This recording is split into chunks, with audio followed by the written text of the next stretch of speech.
Welcome back everyone, DestinysJesus here. In this video I'm going to do a brief overview and looking over all of my predictions for this upcoming FNCS Grand Finals. Looking over all the contested spots, the players that I think are going to succeed with their uncontested spots, and which players I think are going to come into the top 8 overall. As always, let's go ahead and start with the best region, so let's go ahead and swap over to EU. So first things first on EU is to go ahead and look at which players are contested. The really interesting thing I think with this Grand Finals is the fact that the previous FNCS winners, Hen, Chapix and Janice, are actually getting contested at their drop spot of Cray Eclipse. There's a lot of beef going on between Knight, Vortex and Hycris. These guys have been landing at Cray Eclipse for actually a long time, so I can see their reasoning in going there. However, I don't think either of these two teams are going to come into the top 5. I could realistically see Hen, Chapix and Janice, if they win some games or spawn, they've got good surge. If they get somewhat north zone so they can farm a lot of mats, they could easily come into the top 10 overall, but I don't really see them breaking into the top 5 or come in the back-to-back FNCS, especially if they contested all their games. Obviously this might change, obviously these guys might get beaten off spawn a few times in the start and then swap to somewhere else. It is life-changing money, so they might just decide to go to a split drop after all. That's just my prediction based on that. Another team I think is actually really interesting that's contesting is Kinzel, Wakey and iDrop.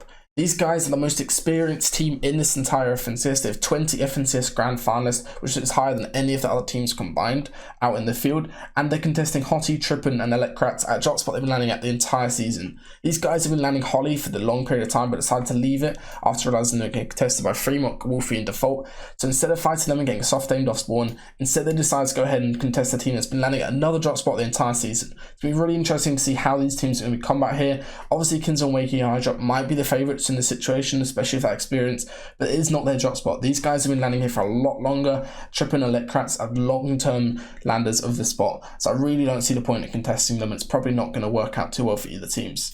Another team to look at that's contesting is Slender, Wolfies and Void versus Scram, Kiko and Putrick. Another really unfortunate situation, two top teams that are contesting the same drop spot, and obviously with retail fights, the one thing is that they always tend to drag on for a very, very long time. Another very interesting team that's contesting is Kaiser, Flois and Hellfire. These guys, in my opinion, are the kings of lazy, and Bad Sniper's team for some reason, despite getting 6-0'd in the qualifier weeks, allowing Kaiser and Flois and Hellfire to qualify automatically for the top 3 system, they're still deciding to contest in Grand Finals. To me, that makes absolutely no sense, and I really don't see the point in it. Another team that's contesting is the two favourites of Crizzy, Rifler and Saved. These guys qualified for the reboot round with a really insane reaction, and they're contesting Alpha, Nikoff and Blaster over at Weeping Woods. This could go either way. I don't see either team of these guys getting into the top 5 just because of the fact they're contesting not really the best POI on the map. Another quick note is that Andelix, Sweeze and Snazy are actually dipping off of Catty Corner. They're obviously trying not to go ahead and fight here versus Zayko, Sun and Jules. These guys are a less experienced French team, but Catty is probably the biggest thing where it just comes down to how important your drops are. If you mess up your drops once, you're basically just dead in that situation. However, I do think Andelix will have some tricks up his sleeve where he's going to go ahead and third party in and just basically push in from these hills, or he's going to go ahead and try to bait them out. Do the Skype strategy, you basically bait out the fact that you're going to an uncon spot and then go ahead and land on them first game and catch them completely off guard, but we'll see. So now we've taken a look at all the top tier teams that are getting contested and the reasons I don't think they're going to do quite as well, which teams I think will come into the top 8 based on the fact that they're landing uncontested, and I'm pretty confident in them as a trio. First of all is Thomasy, Bloomy and Percival. These guys are landing over towards the castle split. They got second in the heat from the spot, which is a pretty challenging heat, and they've got no grand final experience. That's probably the biggest thing, is the fact no grand final experience, but they do have a lot of unique strategies for Surge as well as some off-spawn stuff that they can do. So I'm definitely very confident in these guys getting top 8 if they play well on the day. The second team I'm also very confident in is the guys with a bit more experience, which is Stompy, Joe and Shadow. They're landing here towards the bottom left towards Logjam split. There's definitely a lot of things they can do from the spot. They have a team contesting them that is near them as well that they could punish, and also the fact that they've got a lot more experience compared to a lot of other players near them. A lot of these teams that are landing next to them, such as these guys towards Holly, these guys down here towards Slurpee, aren't as experienced in Grand Finals as they admit in their previous Grand Finals. That's why I'm a bit more confident in Stompy, Joe and Shadow placing in the top 8. The next team that I'm confident will get top 8, probably even top 5 as well if they get some decent zones and they play well on the day, is Queasy, Trulex and Juriki. These guys are landing towards Dam split. They've got a lot of experience here. They called through heats in this spot. They've also got the benefit where you can actually use the Rift as well. So if they can get these back kills, if zones always play towards the bottom right like they did past FNCS, I could easily see these guys popping off, maybe even coming into that top 5 position as well. Now, which trios do I think could actually place top 5? First of all, I think Deciptos, Floki and Clement, as you can see here, have a really high chance of the Uncon Pleasant. It's a really decent drop spot. They beat Benefici and Umfry and Matzo's team during the qualifier weeks, and they made it straight to the grand finals through the qualifier weeks as well. The one benefit that they have landing at the spot is the fact there's two teams up here that are getting contested, so they could possibly third party if they get a North Zone. The only thing that's stopping these guys getting top 3, in my opinion, is the fact that they're surrounded towards the south side by really good teams. Reason, Vidal, Noah are probably going to be doing their king strategy for Surge. Tayson, Forzio, and Nate as well are very strong. Marin 6 and Onuf are on a really high momentum train coming from that reboot round win, and they are not a team to be messed with at all during the mid game.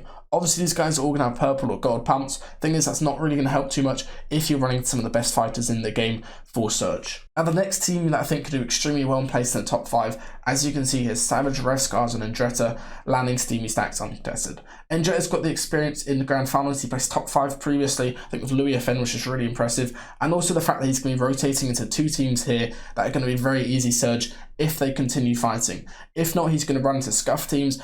Landing backside can be extremely difficult on these edge map spots to get Surge from, but if they're quick enough for their loop path, they could easily cut off a lot of these weaker teams mid-map and get into a good position to do well from. So let's go ahead and take a look at the top 3. First of all, I'm going to go with Anas, Thomas, and Flick. In the past 2 FNCS, these guys have got 3rd and 2nd, and I know they're going to be gunning for 1st place. They have that competitive experience. They've been landing dirty docks for a long time. I know they could do extremely well and pop off from the spot, as they've shown time and time again. Now, the next team I think is Reason, Vidal, and Noah. These guys gave up the ego battle, landing at other drop spots like Retail and Sweaty, and instead decided to go towards Boney. Still really good loot. They could possibly upgrade if they go up towards Pleasant, and they also have a lot of different options for keying. And individually, these guys are absolutely insane mechanically. They could 1v1 any player in the server and beat them very easily as well. Now, the team that I actually think is going to come into first is Tayson, Forzio, and Nate. I definitely think that 3 times is a possibility. These guys are all absolutely insane. They're playing to their best of their ability at the moment. I think through all 8 of the cash cut weeks, these guys averaged 200 points, which is absolutely insane as well. Sweaty Sands has proven time and time again how it can win an FNCS, and I'm very confident these guys actually taking the whole thing home. So that wraps up EU. Let's go ahead and take a look at NA East, and then we'll do some of the other region predictions as well. So for NA East, I'm going to do it a little bit differently. There's a lot of teams that are getting contested, however, they're not really the favourites going into this. So I'm basically going over and looking at the top 11 teams I think could succeed and pop off. First of all is Chimp, Tabney, and Teo. These guys have got Weeping Woods uncontested, and if you've been following comp for a while, or you haven't really been following comp that recently, you might not have a clue who these guys are, but they basically popped out of nowhere last season. They made grands, placed I believe top 12 somewhere around that region, and they've done pretty well since then in the recent cash cups, and they've managed to make grand finals again. Pretty confident in these guys. If they play pretty well in the day, I could easily see them getting to the top 10 region as well. Now, the next team that I'm going to be looking out for is Coop, Atoms, and Cogenesis. I don't really know too much about these guys' gameplay. I know them for a while. However, Catty Corner is obviously one of those broken drop spots. They've got peppers, they've got upgrades. They could do extremely well and pop off at that spot. The next team that I put into the top 10 region is Dubs, Rocane, and Mega, landing over at Boney Burbs. This is not really the most strong drop spot, however these guys all have very good comp experience. They've made grand finals before. They've actually been doing a lot better recently with cash cups and actually recent events that they've been playing, so I could easily see these guys get into the top 10 or break into the top 8 as well. Another team kind of flying under the radar for this FNCS is Stretch, Avery, and Saf. These guys have Lazy Lake, Uncon, could do extremely well from this drop spot. There's a lot of potential for them to pop off as well, landing at that spot in Lazy as well. Now for my top 6 prediction, I'm going to have to go with Gabe, Tahi, and Sprite. These guys obviously have that massive clutch during the reboot round. However, I'm not entirely sold on the fact that these guys can place top 5 during one of these closed format custom lobbies. Obviously, I'll be happy to prove wrong though, but I'm not entirely convinced so far, despite the fact that they beat Bizzle, Booger, and Clicks throughout the core weeks. Now, the next team I think is going to easily place in the top 5 is Ages, DJ, and Skittles. If they play well on the day and they manage to get all their surge and they've got everything planned, I could easily see these guys breaking the top 3. However, top 5 is where I'm placing them at, just because of the fact they're landing at not the best shot spot. They do have peppers, however, they do have a lot of rotation options, and they've got a lot of teams that they could third party for surge as well. Another team that I think could do extremely well in this grand finals and place in the top 6 is Macwood, Bucky, and Kanaga. These guys obviously automatically qualified for the grand finals. I think in their case actually hurt them a little bit. They haven't been as motivated to play. I haven't really seen them popping off as hard as they used to in the cash cups. Obviously, they still perform really well this season, and I could easily see them placing in the top 5 as well. Now, my top forwards might be a little bit out there, but I think Threats, Rise, and Jumper could easily place in the top 4.